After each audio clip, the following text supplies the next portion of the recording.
Hi, this is Ryan Rey, theory piano and logic instructor at Pyramind, and in this tip I'm going to be talking about the circle of fifths. You might be familiar with this as the circular diagram that shows you the relationship of scales and keys based on the numbers of sharps and flats. I'll explain what that means and look at some other approaches that are useful for using this particular tool. So the first way that we can use the circle of fifths is probably the most common way, and that is to look at the scales and how those are laid out on the chart. So I'm just doing a quick Google search to pull up one of the charts. They're basically everywhere if you do a search for one, and I think I'm going to choose this one. And so when we look at this, we can see we've got an outer ring that has a bunch of letters as well as an inner ring, and then some other symbols at the top. So the way that this thing is laid out is right here we've listed C, which is indicating C major. And then next to it we've got G, D, A, E, etc. And then to the left we have the others. So the way this works is starting at the top we are showing the C major scale. And we know that as the key or the scale that has no sharps or flats, right? So that's why it's at the top. And then this thing above it shows a key signature, which is more for formal notation. And there's nothing written in there indicating that there are no sharps or flats added to give you this scale. If we were to find the fifth note within C, we would make it up to G. So as we look to the next slice over, we have a G. So that's how we see this fifth relationship. And if we were to build the G major scale, we would get the difference being that G major has an F sharp in it. If we were to continue the same process and find the fifth note of the G major scale, we would land on D, which is the next slice on the circle of fifths. And then if we construct the major scale starting from D, we would get that one has an F sharp as well as a C sharp. So something to note is as you move up the circle of fifths, you start increasing the sharps, and it's adding one at a time. So C had no sharps, no flats. G, which is the next one to the right, has one sharp. D has two, A has three, etc. So one thing to note or notice about this addition is whenever you add a sharp, that same sharp carries over to the next one. So when we got G major, it added an F sharp. When we moved to D major, a fifth away, not only did that retain the F sharp, but it also included a C sharp.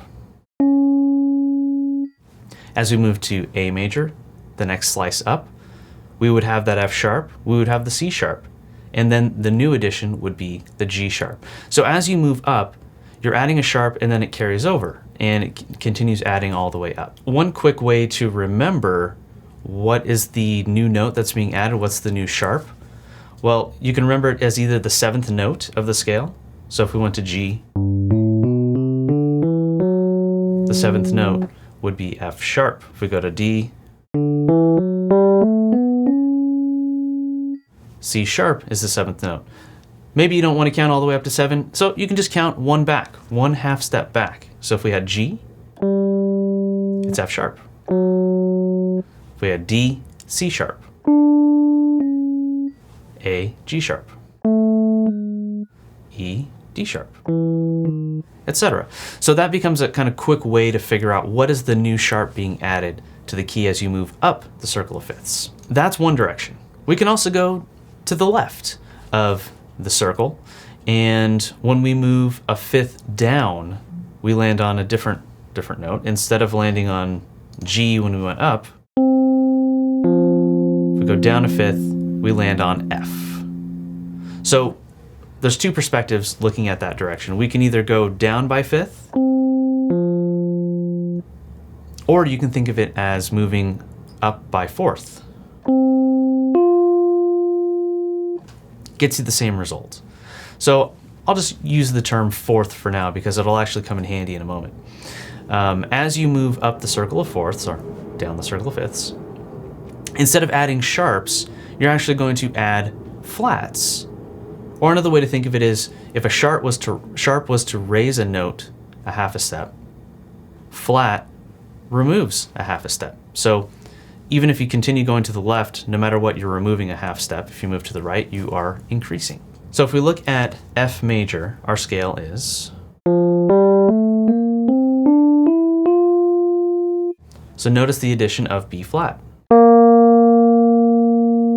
That happens to be the fourth note of the scale. So what's convenient about that, and why I said to remember the circle of fourths, is that as you move up the circle of fourths, the new added flat is the fourth note. So if we moved to F,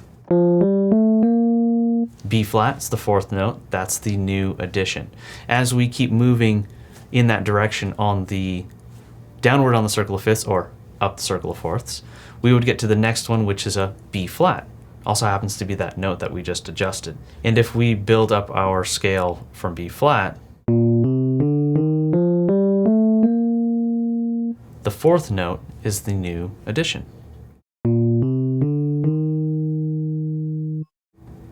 So E flat is now the new flat that is added. And as we keep moving through that direction, we keep adding the flats. And again, the B flat carried over, and then we added an E flat. The B flat and the E flat will carry over as we move and then add an A flat. So the same way that the sharps carried over, the flats also carry over. So that's kind of the quick way to think of looking at the major scales, right? You move up the circle of fifths, you add sharps. You move down, you add flats. Now, depending on the diagram that you're looking at, you might have an inner circle of letters. This one does. We can see that on the inner portion, we see below C is A, and then above it, it says minor keys. So this inner circle is actually showing us the same kind of relationship, but dealing with the minor scales instead of the major scales. So we know that A minor, or A natural minor specifically, contains no sharps or flats.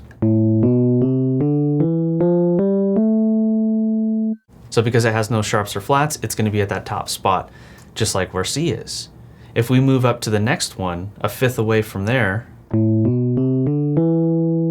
we get to an E. So since we're moving up the circle of fifths, that means it's going to contain one sharp. We already know what that sharp's going to be. It's going to be an F sharp. And if I do that, I'll have an E minor scale. So because this follows the same pattern, these are what are known as relative keys. So when we look at C major, we can look at this chart and also see that A minor is its relative minor key.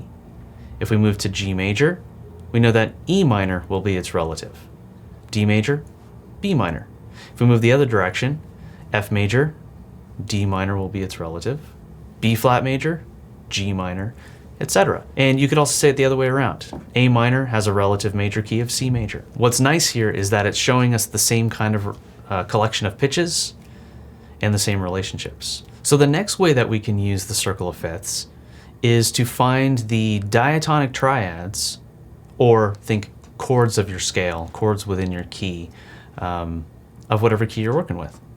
So let's return back to looking at C major. So the main point here, and we know that C major has no sharps or flats, right? Just as a reminder. And if we were to build triads within the key of C, we would get C major, D minor, E minor, F major, G major, A minor, B diminished, before returning back to C again. So we're using only the white keys, only the notes of the scale to create these triads. That's why they're called diatonic triads. They're within the key, within the scale. A quick way for remembering what chords are actually going to be in there are listed on this chart here. So starting from C, if we look at the letters to the left and right, F and G, we can see that those three reference the three major chords, right? C major, F major, G major. If we look to the right some more, D, A, and E happen to be our minor chords, and then the one at the end, B, references the B diminished triad. So fortunately, someone has already done the work for us for building a chart like this. So I'm going to show you. If you do a search for the interactive circle of fifths, you'll find this randscholar.com circle of fifths page. So we can see here we've got C, and then we have our F and G, D, A, E, and B. You'll see that there's a little arrow here pointing right there, which is pointing to C, which is meaning that this is our focus point. This is the key that we're talking about, C. And there's a nice little outline here that says your major chords are F, C, and G. Your minor chords are D, A, and E. And then that diminished chord is B. And then what's really cool here is on this inner circle, instead of just showing the minor stuff, they're giving more information related to this content here. And that is the Roman numerals, or the relationships of these chords. So we can see that C is the first chord, which is why it has a Roman numeral 1. The next chord would be D, so we can see it's a lowercase Roman numeral 2, indicating that it's a D minor chord. 3, minor 3, major 4, major 5, minor 6, diminished 7. So this is going to give you that Roman numeral information, which is really useful for doing analysis and seeing other deeper relationships within the music. And I can take this and transpose it to any key that I would like. So if I want to see what are the chords of G major, click on G, this whole thing shifts and we can see that there's G. So this is our major chord choices. These are our minor chord choices, and then our diminished chord at the end. So this becomes really convenient for seeing these relationships, and it shows it for all keys. And not only that, but it gives you the correct names as well. Notice this one right here. It says D flat. Watch what happens when I move up from G major to D major on this chart. It changes from a D flat to a C sharp. Why? Well, it's the same note on the keyboard, right? Well, they're different notes in terms of the scale. So if we're talking about a D major scale, we must have a C sharp, not a D flat. And that's why that's an important distinction right here. And that'll be true as you move through all the others. So this thing's pretty cool. Not only that, we can also see other modes and other types of scales. So we have this one that says natural minor. I can click on that. Notice that we have the same group of chords that we had for C major, right? F, C, G, D, A, E, and B. They're all still the major chords, minor chords, and diminished, but what's changed is the little arrow is now pointing to A, meaning that that's our focus, A minor, and the Roman numerals also adjusted. So now we have the relationships as they relate to A minor. So, ends up being a very useful tool. If we look at the first diagram that I pulled up, we can see that F, C, and G are these three slices, and they're the three outer portions, or the outer ring. Those are our three major chords. Look at the inner circle, D, A, E. It's the same three that we saw over here, indicating minor, and it's on that inner circle, which is also showing us minor. So right here, now we can see all the same major and minor chords, and then there's one little growth at the end here where B is. So you just got to remember that one part. This is much more condensed. So one other thing that happens at the same time when we're looking at the chords is it also happens to be showing you the notes that are in your scale. If we go back to the interactive circle of fifths, if we look at C major, we can see these are all the letter names, all the note names that are going to be within the C major scale. If I move to G, we can see that we get the same thing, but this one's showing us an F sharp. If I move up to D, we'll see we've got that F sharp and the C sharp. This is basically the same information, but being spread out so you can actually see all the notes that you would need to use. So that's another really cool altered perspective of looking at your chords, because you can also see the notes. So another way that we can use the circle of fifths is to see the related keys. We can see related major and minor, as well as other closely relating keys that are not far away.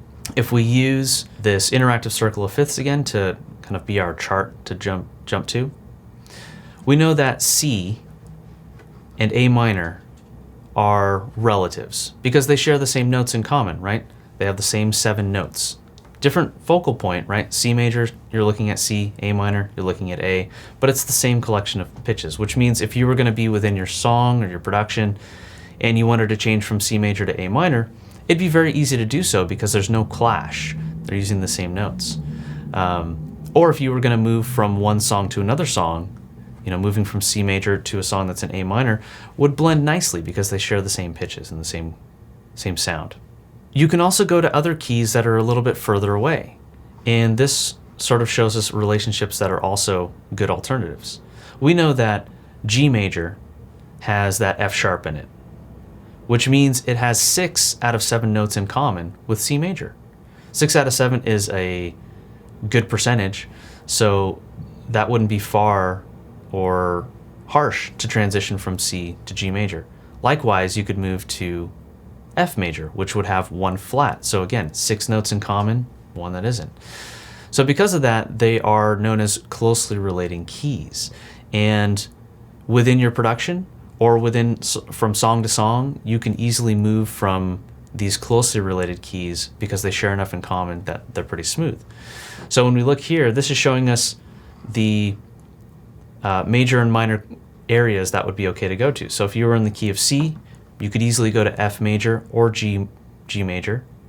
You could also go to any one of the related minor keys. So A minor, which we've already looked at, as well as D minor, which is the relative to F, and E minor, which is the relative to G. Another way to see it is looking at that condensed version where we see, if we're looking at the pizza slice with C and A, the pizza slice to the left and to the right are both good alternatives as closely relating keys. One thing to notice though is I haven't mentioned B diminished. That's because we don't typically go to a diminished key area as part of a modulation or a key change. It's not common at all. So stick to your major and minor areas, and that's a good choice for you. So another way that you can look at the circle of fifths is actually seeing it with a slightly different skin or a different look altogether, and that is the Camelot Wheel. So looking at the Camelot Wheel, this is telling us a lot of the same information. The major difference is it uses a number system to indicate the keys rather than just the letters by themselves. So as we can see, the 12 o'clock position says E major, and this says D flat minor, but really it should be C sharp minor because that would be the note relationship from E major. And we can find C major over here at the 8 o'clock position. So it's like taking the circle of fifths and just sort of rotating it to a different position. So the way that you can use the Camelot Wheel is you would start in whatever key you're in based on the number, and you can easily move to any adjacent number. So if you're at a 12B, you could easily move to 11B or 1B. Those would be really easy transitions. As well, you could stay on the same number but switch letters. So if you're on a B, you move to the same number but as an A. So 12B to 12A.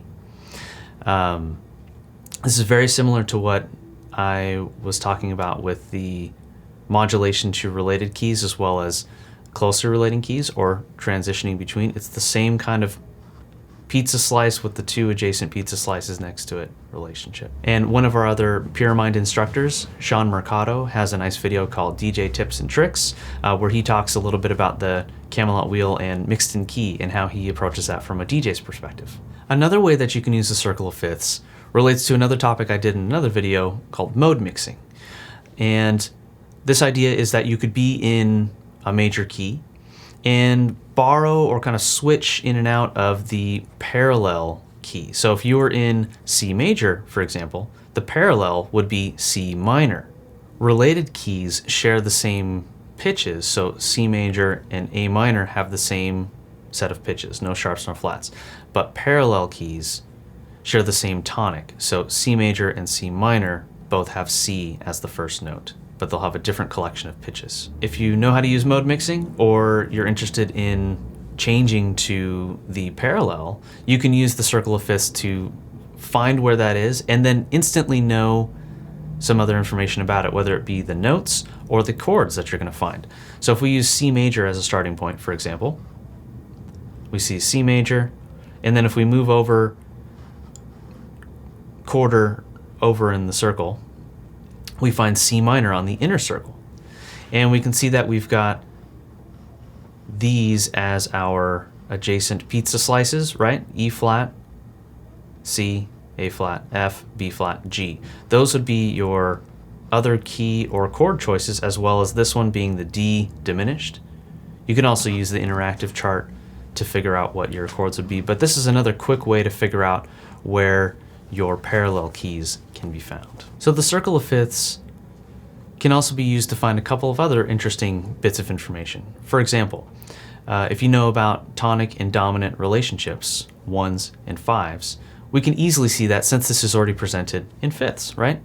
So if C was our tonic, G would be our dominant. Likewise, if A was our tonic, E would be the dominant. So we can see that right next to each other, you'll find tonic and dominant. Where this can be potentially useful is if you're exploring the idea of secondary dominance. That is when you kind of use a chord that acts like a dominant within another key that it doesn't normally belong in. And figuring out what that relationship is can be found on here, because you can find the 5 to 1 dominant to tonic kind of relationship. Another way that you can attempt to use this is to construct chords. And if we were to use C again as our anchor point, if we're trying to create a C chord, whether it be C major or C minor, we can use the slices here as a way to count up to the third that it'll have. So if we started at C, we already know that the fifth is right next to it, right? G is the fifth. And your triad is going to be built with a root third and a fifth. So we already have our root, we already have our fifth. So then it's about finding that third. And if we have a major third, we'll have a major triad. If we have a minor third, we'll have a minor triad. So if you were to move 4 half steps to the right, 1, 2, 3, 4, you land on an E. So that also happens to be the same amount of half steps to figure out a major third. 1, 2, 3, 4, major third. If you were to move to the left, 3, 1, 2, 3, we get to an E flat. So that happens to be the same distance for a minor third, which is 3 half steps.